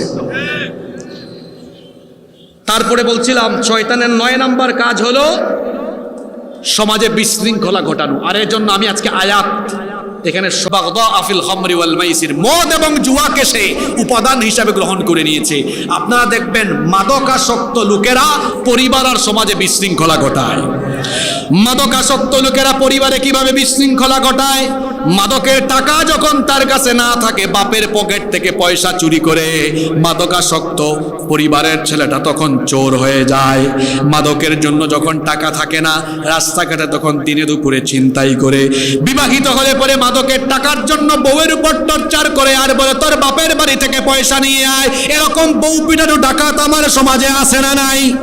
একইভাবে জুয়ায় আসক্ত লোকেরাও সমাজকে নষ্ট করে। জুয়া তো এখন রন্ধ্রে রন্ধ্রে ছড়িয়ে গিয়েছে।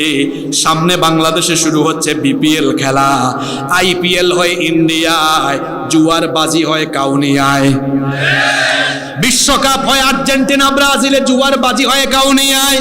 বিপিএল হবে ঢাকা, চিটাগংয়ে, খুলনায়, কিন্তু জুয়ার বাজি হবে মধুপুরে। ছোট্ট ছোট্ট ছেলেরা খেলা নিয়ে এখন জুয়ায় বাজি ধরে আসে না নাই? তাহলে এই যে মদ এবং জুয়া, আল্লাহ কোরআনে বলেছেন এটা কার কাজ? 10 নম্বর শয়তানের কাজ হলো অশ্লীলতা সমাজে ছড়িয়ে দেওয়া। 11 নম্বর শয়তানের কাজ হলো মানুষকে দিয়ে অপচয় করানো। ইন্নাল মুবাযযিরিনা কানু ইখওয়ানাশ শায়াতিন, নিশ্চয়ই অপচয়কারী কার ভাই। এজন্য অপচয় করবেন না, অপব্যয় করবেন না। রহমানের বান্দাদের পরিচয় হলো ওয়া কানা বাইনা যালিকা কাওয়ামা, তারা মধ্যম পন্থার জীবন অবলম্বন করবে, কিপটামিও করবে না, অপচয়ও করবে না। যতটুকু দরকার ততটুকু নিজের খরচ করে বাকিটুকু যার পথে দান করে দিবে তিনি কে? 12 এবং সর্বশেষ যে পয়েন্ট আজকে বলবো, শয়তানের কাজ হলো মানুষকে ইকামতে দ্বীনের কাছ থেকে দূরে রাখা। আল্লাহর জমিনে আল্লাহর দ্বীন প্রতিষ্ঠা হোক, এটা আমরা চাই কি চাই না? পৃথিবীর সকল নবীরা এই দুনিয়ায় এসে কার আইন বাস্তবায়ন করেছেন? এটাও কইতে পারলেন না। এতক্ষণ আমি চুপচাপ ছিলাম, এখন কথা না বললে খবর আছে। পৃথিবীর সমস্ত নবীরা এসে দুনিয়ায় কার দাওয়াত দিয়েছেন? কার আইন প্রতিষ্ঠা করেছে? তারা চুরির বিচার করেছেন নিজের আইন দিয়ে না আল্লাহর আইন দিয়ে? তারা ডাকাতির বিচার করেছেন কার আইন দিয়ে? তারা সমাজ পরিচালনা করেছেন কার আইন দিয়ে? তারা রাষ্ট্র পরিচালনা করেছেন কার আইন দিয়ে? জমিন কার? আরো জোরে বলেন, আরো জোরে বলেন। এই জমিনে হুকুম চলবে কার? কিন্তু বাংলাদেশে স্বাধীনতার পর থেকে এখন পর্যন্ত এই দেশে আল্লাহর হুকুম চলে? জোরে বলেন, আল্লাহর হুকুম চলে? এখানে আমরা ইসলামকে কোথায় রেখেছি? চিল্লাচিল্লি করেন না, বোঝার চেষ্টা করেন। আল্লাহ কোরআনে বলেছেন ইসলাম বা মুসলমানদের অবস্থান সমাজে হবে এমন, তারা তা'মুরুনা বিল মা'রুফ ওয়া তানহাউনা আনিল মুনকার, তারা সৎ কাজের অনুরোধ করবে না আদেশ দিবে? এই তো আপনারা চুপচাপ হয়ে গেলেন। আদেশ করবে না অনুরোধ করবে?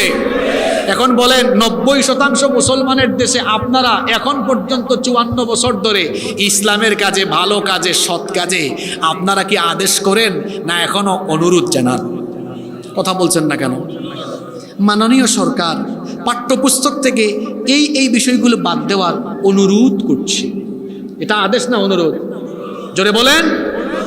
আপনারা ইসলামকে, কোরআনকে, হাদিসকে শুধু মসজিদে রেখেছেন, মাদ্রাসায় রেখেছেন। আল্লাহর কসম করে বলছি এটা রাসূলুল্লাহর ইসলাম নয়, এটা আপনাদের বানানো মডারেট ইসলাম।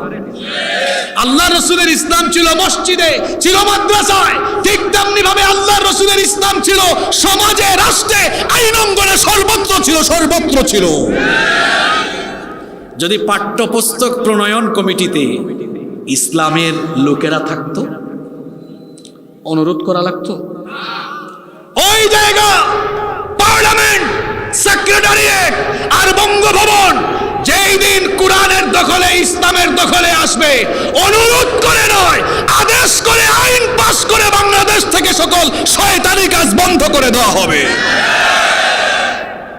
নইলে অনুরোধ করবেন সারা জীবন, আপনারা আদেশ করতে পারবেন।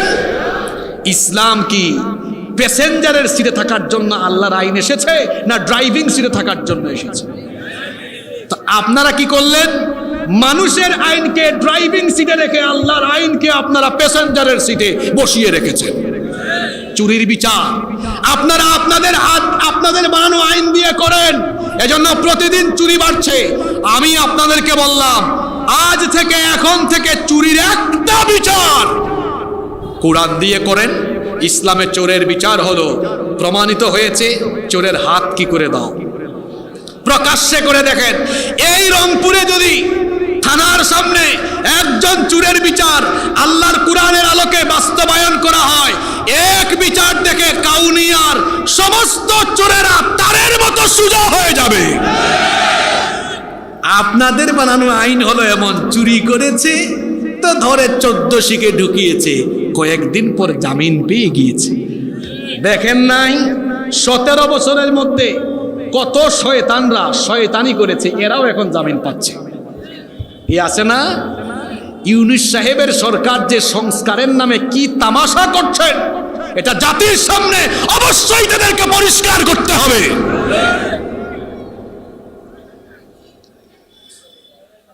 আল্লাহর আইন দিয়ে বিচার না হলে মানুষ কখনো শান্তি পাবে না, মানুষ কখনো মুক্তি। আপনারা সুখ শান্তির কথা বলে স্লোগান দিবেন, মুখে ফেনা তুলে ফেলবেন, ক্লান্ত হয়ে যাবেন। বিশ্বাস করেন সুখ শান্তি কোনোদিন পাবেন না। এই দেশে কোনো কিছুর অভাব নাই, এদেশে সম্পদ আছে, অনেক সম্পদ। আমার বাড়ি সিলেটে, সেখানে আছে পাথরের খনি, কয়লার খনি। আর এই উত্তরবঙ্গের মাটি, এই মাটি এত উর্বর, এখানে আল্লাহ এত উর্বরা শক্তি দিয়েছেন, যা ফেলা হচ্ছে সেই ফসল হয়ে যাচ্ছে। উত্তরবঙ্গ গোটাটাই সবুজ, ফসলের সমারোহ এখানে। কি নেই এই বাংলাদেশে? সাগর, নদ নদী, খালবিল, হাওর বাওরে, মাছ আর মাছ, এত সবজি, এত ফসলের সমারোহ, গ্যাসের খনি, কয়লার খনি, পাথরের খনি। এত সম্পদ থাকা সত্ত্বেও আফসোসের ব্যাপার হলো আরো বড় সম্পদের খনি আমাদের দেশে আছে, সেটা হলো চোর আর ডাকাতের খনি। কত বড় চোর চিন্তা করেন। জাতির ঘাড়ে যত টাকা ঋণের বোঝা চাপানো হয়েছে, তার চাইতে বেশি পরিমাণ টাকা বিদেশে পাচার করা হয়েছে। তাহলে এই দেশে কিসের অভাব? ভালো মানুষের অভাব। কিসের অভাব? ভালো মানুষের অভাব। স্বাধীনতার পর থেকে 2024 54 বছর ধরে বিভিন্ন সময় বিভিন্ন ব্যক্তি, বিভিন্ন দল মানুষের ভাগ্য উন্নয়নের কথা বলে জনগণকে কনভিন্স করে তারা সুযোগ পেয়েছে। কিন্তু দেখা গিয়েছে সুযোগ পাওয়ার পরে তারা জনগণের ভাগ্যের উন্নয়ন পরিবর্তন, জনগণের ভাগ্যের উন্নয়ন করার পরিবর্তে তারা তাদের নিজেদের ভাগ্যের পরিবর্তন করেছে। বাংলাদেশের মানুষের অন্তর নিয়ে, মন মানসিকতা নিয়ে আর ছিনিমিনি খেলা যাবে না।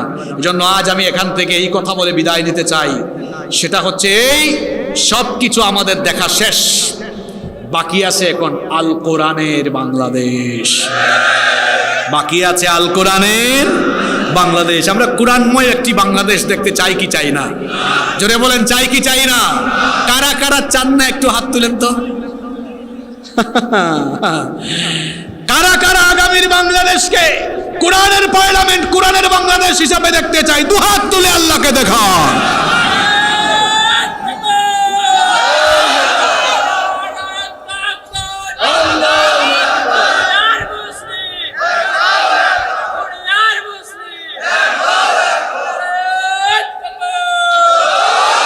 আজকে শয়তানের 12টি কাজ নিয়ে আলোচনা করেছি। আসলে শয়তানের কাজ শত শত। এটা হতে হবে ধারাবাহিক তাফসীর মাহফিল, 5 দিন ব্যাপী, 6 দিন ব্যাপী। আর মেহমান একজনই প্রতিদিন কথা বলবেন 4 দিন 5 দিন, তখন মোটামুটি ওই বিষয়ের একটা কিনারে যাওয়া যাবে। একদিনে 1.5-2 ঘন্টা কথা বলে কোনো একটা বিষয় শেষ করা যাবে? আমি যখন যে বিষয় ধরি এটা পর্বভিত্তিক ধরি।